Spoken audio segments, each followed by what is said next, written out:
सासू माँ की नई सहेली।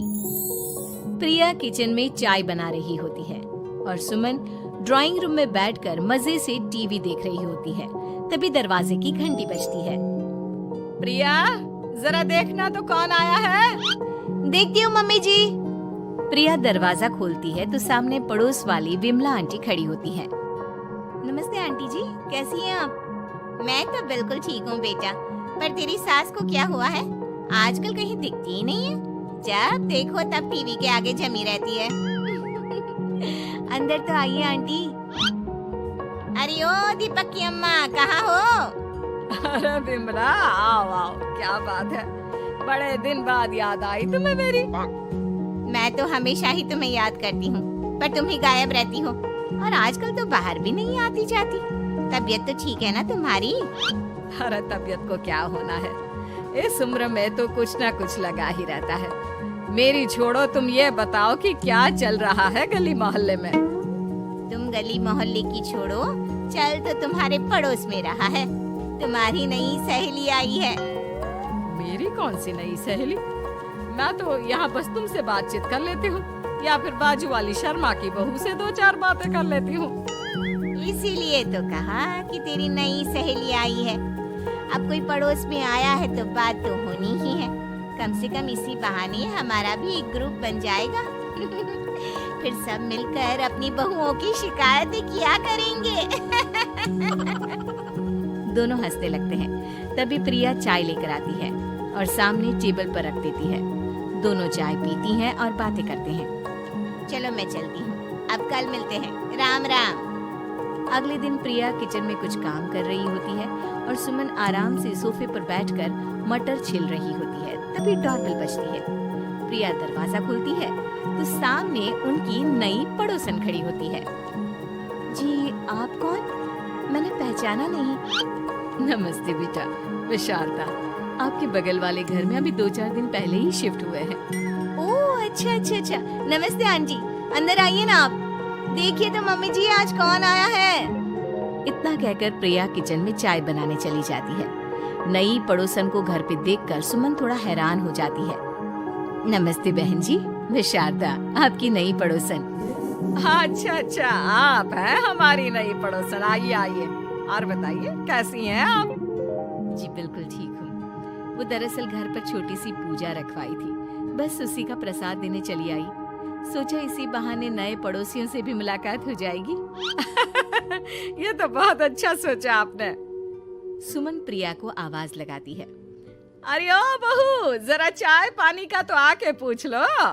ये आजकल की बहुएं भी ना, जब तक बोलो नहीं तब तक कुछ नहीं करेंगी। आई मम्मी जी। प्रिया चाय लेकर आती है। दोनों बैठकर चाय पीती हैं और खूब सारी बातें करती हैं। अच्छा बहन जी, अब मैं चलती हूँ, फिर मिलते हैं। अब तो आना जाना लगा ही रहेगा। शारदा के जाने के बाद प्रिया किचन से बाहर आती है। क्या बात है मम्मी जी, आप दोनों को देखकर तो लगा ही नहीं कि पहली बार मिल रही हो। आप दोनों तो बिल्कुल बिछड़ी हुई सहेलियों की तरह बातें कर रही थी। अरे जब दो औरतें मिल जाती है ना, तो बातें अपने आप ही निकल आती है। अब तू अपने काम पर ध्यान दे, बातों पे नहीं। ऐसे ही कुछ दिन बीत जाते हैं। अब सुमन और शारदा अच्छी सहेलियां बन गई होती हैं। दोनों एक साथ मंदिर जाती, मार्केट जाती और कभी कभी तो विमला भी इनके साथ मिलकर खूब हंसी ठिठोली करती। एक शाम तीनों बैठकर सुमन के घर पर चाय पी रही होती हैं कि तभी बहुत तेज बारिश शुरू हो जाती है। सुमन जोर से प्रिया को आवाज लगाती है। प्रिया, ओ प्रिया, देख कितनी तेज बारिश हो रही है। जाके छत से सारे कपड़े ले आ, नहीं तो सब भीग जाएंगे। सुमन 2 बार आवाज लगाती है लेकिन प्रिया का कोई जवाब नहीं आता।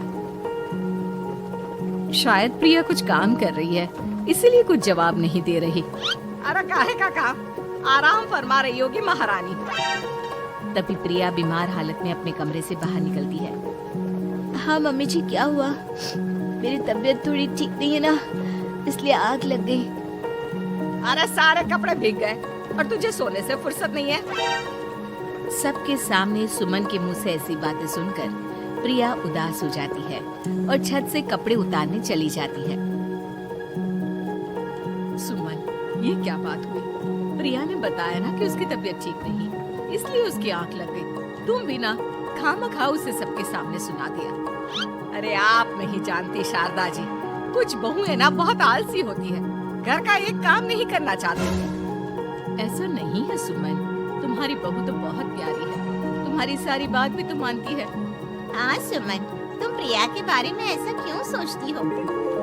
मेरी भी दो बहुएं हैं, लेकिन मैं उन्हें अपनी बेटियों की तरह रखती हूँ। आखिर वो भी तो किसी की बेटियां ही है ना। और अगर तुम ऐसा ही व्यवहार करोगी तो एक दिन प्रिया भी तुम्हारे साथ ऐसा ही बर्ताव करेगी। शारदा और विमला की बातें सुनकर सुमन की तो बोलती बंद हो जाती है। वहीं प्रिया भी बाहर से सारी बातें सुन रही होती है। अरे मैं कोई उसकी दुश्मन थोड़ी ना हूँ, मैं भी उसकी माँ हूँ, लेकिन कभी कभी सास बनना पड़ता है, नहीं तो बहुएं हाथ से निकल जाती है। देखो सुमन, ये सब सोच का फर्क है। अगर तुम ये सोचोगी तो कभी प्रिया को अपनी बेटी नहीं बना पाओगी। इतना कहकर शारदा और विमला वहाँ से चली जाती हैं और सुमन अकेले बैठकर उनकी बातें सोचने लगती है। अगले दिन प्रिया और दीपक अपने कमरे में बैठकर बात कर रहे होते हैं और सुमन उनके कमरे के बाहर कुछ काम कर रही होती है और उन दोनों की बातें सुन लेती है। दीपक, तुम्हें पता है हमारे पड़ोस में जो शारदा आंटी है ना, बहुत अच्छी हैं। अच्छा, ऐसा क्या हो गया जो तुम्हें वो इतनी अच्छी लगने लग गई? कुछ खास नहीं, बस कल जब मम्मी जी मुझे सबके सामने सुना रही थी तो शारदा आंटी ने मेरा साथ दिया। मैं तो सच में हैरान ही रह गई थी जब उन्होंने मम्मी जी को मुझसे ऐसा बर्ताव करने के लिए मना किया। अच्छा, फिर क्या हुआ? होना क्या था, शारदा आंटी तो मम्मी जी को समझा ही रही थी कि बहू को भी बेटी की तरह ही रखना चाहिए, लेकिन मम्मी जी तो मम्मी जी है ना, उन्हें तो मुझ में हमेशा कमी ही दिखती है। काश मुझे भी शारदा आंटी जैसी सास मिली होती जो मुझे भी अपनी बेटी जैसी समझती। सुमन ये सब सुनकर बहुत उदास हो जाती है और वहाँ से चली जाती है। प्रिया की बातें सुमन के कानों में बार बार गूंज रही थी। उसे बहुत शर्मिंदगी महसूस हो रही थी कि उसने प्रिया के साथ बहुत गलत किया है।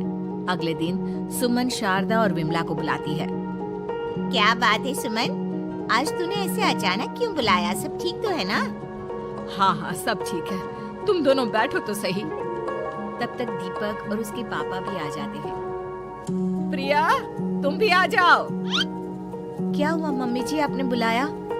हाँ प्रिया बेटा, मैं आज सबके सामने तुमसे माफी मांगना चाहती हूँ। मैंने आज तक तुम्हारे साथ बहुत बुरा व्यवहार किया है, लेकिन तुमने कभी भी मेरे साथ बुरा बर्ताव नहीं किया। मुझे अपनी गलती का एहसास हो गया है, हो सके तो मुझे माफ कर देना। प्रिया अपनी सास की बातें सुनकर हैरान हो जाती है। उसकी आंखों में आंसू आ जाते हैं।